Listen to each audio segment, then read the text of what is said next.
তুমি? আমার মা খুব অসুস্থ, হাসপাতালে ভর্তি আছে। যদি আর কিছুক্ষণের মধ্যে ওষুধ না নিয়ে যেতে পারি তাহলে খুব বড় সর্বনাশ হয়ে যাবে। এইসব তুই কি বলছিস? হ্যাঁ, আমার কাছে কোনো টাকা নেই, তাই ওরা আমাকে কোনো ওষুধ দিচ্ছে না। চল আমার সাথে। এই শোনো, ও যে ওষুধগুলো অর্ডার দিয়েছে সেগুলো আমাকে দাও, বিল আমি দিচ্ছি। ঠিক আছে, 4300 টাকা।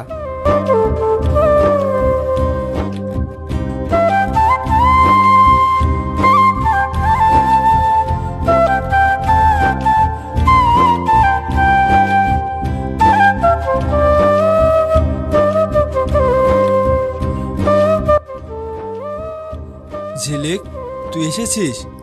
হ্যাঁ, আমি এসেছি, আর সঙ্গে ওষুধও এনেছি। এবার দেখবে মা সুস্থ হয়ে যাবে। দাঁড়াও, আমি মাকে গিয়ে এই খুশির খবরটা দিয়ে আসি। মা, ও মা, এই দেখো আমি তোমার সব ওষুধ নিয়ে চলে এসেছি। মা এখানে নেই। ভাই, মা কোথায়? আপনি চলে এসেছেন? হ্যাঁ ডাক্তারবাবু, আমি চলে এসেছি, আর সঙ্গে করে মায়ের ওষুধও এনেছি। এবার আমার মা সুস্থ হয়ে যাবে বলেন?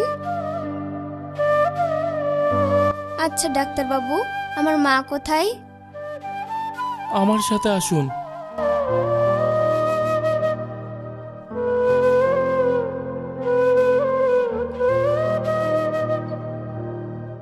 ওই যে আপনার মা।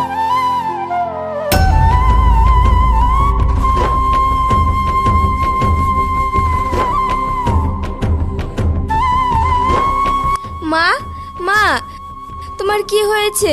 তুমি এখানে শুয়ে কেন মা? এই দেখো আমি তোমার জন্য ওষুধ নিয়ে এসেছি। এই ওষুধগুলো খেয়ে দেখবে তুমি সুস্থ হয়ে যাবে। চোখ খোলো মা। ও মা, তুমি আমার কথা শুনতে পাচ্ছ না? সরি, আপনি আসতে বড্ড দেরি করে ফেলেছেন, তাই আমরা ওনাকে বাঁচাতে পারিনি। না, এটা হতে পারে না। আমার মা আমাকে ছেড়ে যেতে পারে না। মা,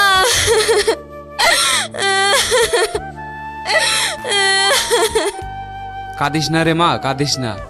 এইসব যে ভাগ্যের পরিহাস, কার কখন মৃত্যু হবে কেউ জানে না। আমি এত কিছুর পরেও আমার মার শেষ রক্ষা করতে পারলাম না। মা,